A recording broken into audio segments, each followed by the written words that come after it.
Hello and welcome to another episode, another video, or whatever you guys want to call it, of Coffee and Stocks. In today's episode, I do want to talk about a completely different stock than what we have been talking about lately. But before we get started, how about we get some coffee? Alright, so I just want to get one thing straight, and that I am not a financial advisor, obviously, so please do not take my words as advice. Don't forget to drop a like on this video as well as subscribe, because honestly, it does go a long way in supporting the channel. And I thank every single one of you guys who are subscribers, and you guys do pay attention to the videos that I make. Don't forget to comment below what you guys think about the videos, what you guys think about the markets, anything that you guys want to comment about the markets, something that's going to come up. Don't forget to comment, because as I am showing you guys these videos and I am showing you guys this information, I also want to learn more. And if there's stuff that I don't know about, I would prefer to know, etc, etc. I help you, you help me, kind of thing. Okay, so one thing, right, that I do want to talk about is myocardia. And it sounds pretty weird, myocardia, right, because it's an actual disease. But myocardia is it's in the health sector, and I know we talk about SPACs and I know we talk about EVs, but this time I want to talk about myocardia because it's definitely something that it's been on my radar lately. So a little bit more about myocardia. They're pioneering precision cardiac medicine, right? So if you guys don't know, this is a disease, this is a heart disease, so it is very, very important for everyone, because this could change what happens with that disease, right? So we believe to create transformative therapies, you need a commitment to a deep understanding of disease. Myokardia is pioneering a precision medicine approach to discover, develop, and commercialize targeted therapies for the treatment of serious cardiovascular diseases. So an overview, and I don't want to go too deep into this, but an overview about this is myocardia scientists have discovered a portfolio of small molecule therapeutic aimed at the muscle proteins of the heart and intended to correct the excessive contraction, impaired relaxation, or insufficient contraction underlying diseases of systolic and diastolic dysfunctions. So we are applying to a precision medicine approach to develop our therapeutic candidates for patient population with shared characteristics such as casual genetic mutations or diseases, subtypes, etc, etc. So this is very important. Obviously, you guys can see this. I will put the link down below. These are a few of the people that are pretty important. So just a brief history about this. Myokardia was founded in 2012 by Third Rock Ventures and 4 scientific leaders in their respective fields.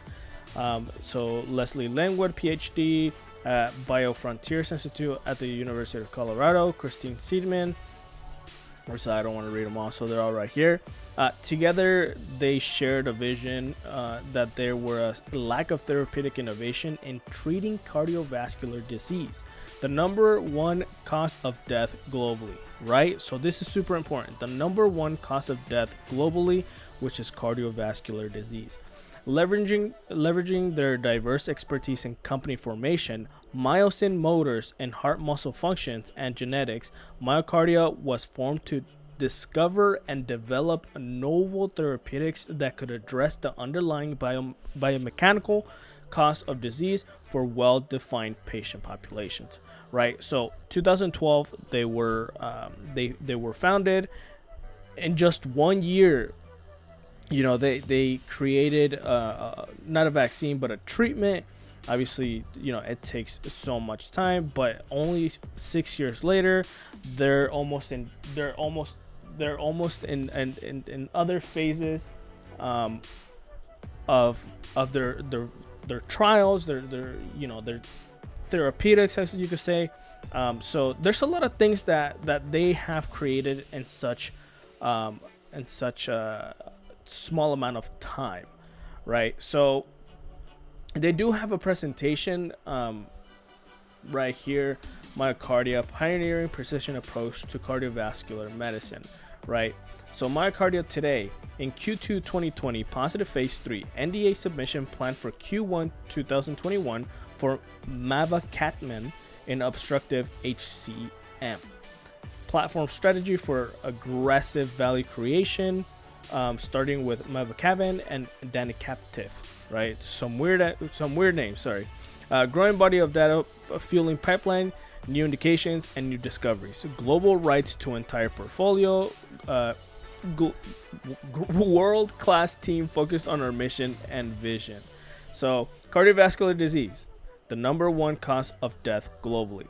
92 million people in the US living with some form of heart disease. $360 billion annually US cost burden. So that's a lot of money.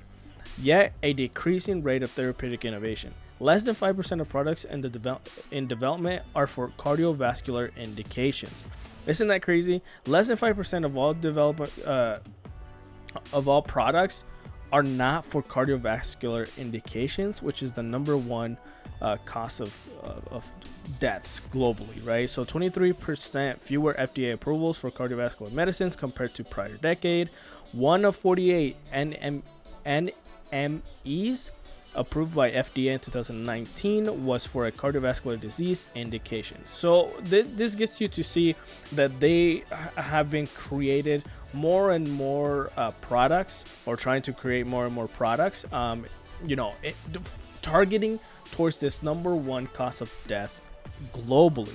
So their strategy: 1, precision approach, obviously, to for cardiovascular disease. 2, commitment to disease leadership. 3, growing pipeline guided by a cycle of learning. In action, understand underlying cause, target cardiac muscle proteins for molecular functions, segment large patient populations, and apply learnings from clinical research to guide future portfolio. So this is currently the stuff that they have. As you can see, only 1 is in preclinical, 3 or 2 are in preclinical, 3 are in phase 1, 1 is in phase 2, and 1 is in phase 3. So Mavacatmin right here, they have almost the same strand or whatever, and they're in different phases. But it's super important that right here, obstructive HCM, it's in phase 3, and they could create huge potential, for them to sell all of this. And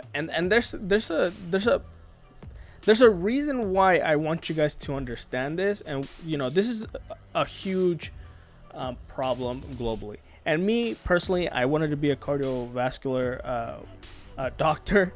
Obviously, it ended up not happening because I guess I was not that smart. But I'm literally a nerd about this, and I love it. And all the stuff that they're doing is freaking amazing, right? And they have tons of products, coming out there. So it's super important for us to understand this and to at least have this in our radar, because there's one thing here in 2023 or something, they want to have more products out there, but driven by heart, pioneering a precision medicine approach to change the world for people with serious cardiovascular disease through bold and innovative science. Currently, they're going for $220. Yes, I know that's quite a bit. In the 5-day mark, though, they were going for around $140, and then they skyrocketed this morning, right? $81, which is just 58. Well, not just, but it's 58%. And the reason why this is happening is because Bristol Myers Squibb, which is currently going for $59, is in fact, acquiring Myokardia. They are merging, therefore creating this huge bump. Because even for Bristol Myers, right, they're not really being all crazy. They did drop this morning to around $58, but then they went ahead and increased 1%. They are paying over here. Sorry. So Myokardia stock is soaring today, obviously. So shares of heart disease specialist Myokardia jumped a healthy 59% in pre-market trading Monday morning.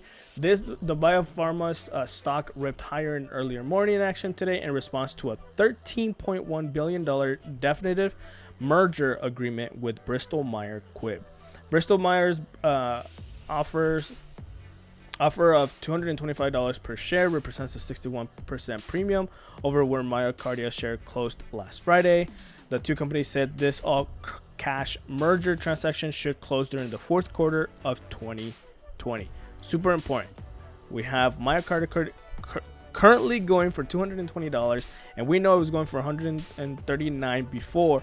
This just screams at you huge gains. And even like that, like we see in the 6 months or the 1 year, this has totally just, without counting what happened today, this is still at 167% increase in 1 year. In 5 years, this has gone up 1,267%. Max, well, that's pretty much max, I think. Yeah, 1,199%. This is a good overall long run, right? So if you have it in your portfolio, this is a long-term stock, right? So $13.1 billion merger between Myokardia and Bristol Myers Squibb. This is super important to understand. So the compelling benefits that they have, just to finish up real quick, Bristol Myers Squibb expects the transaction, when complete, to further strengthen the company's outlook when the addition of mavacamten, which has significant commercial potential in the lead indication, obstructive HCM, and upside in additional future indications, including non-obstructive HCM. Also to accelerate the expansion of Bristol Myers Squibb's cardiovascular portfolio, right? So that's super important as well. They have, they're attacking the number one cause of death in the world, and they are also increasing their expansion of cardiovascular portfolio, and they will deliver significant financial benefits. So this is definitely something to keep in mind. They are doing huge things in life. They are doing amazing things.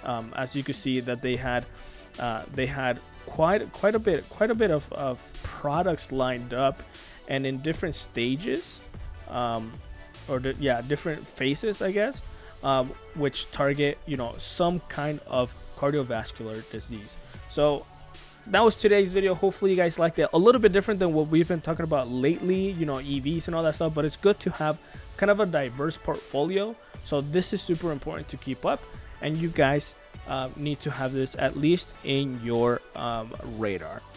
But don't forget to drop a like in this video as well as subscribe, and I will see you guys next time on Coffee and Stocks.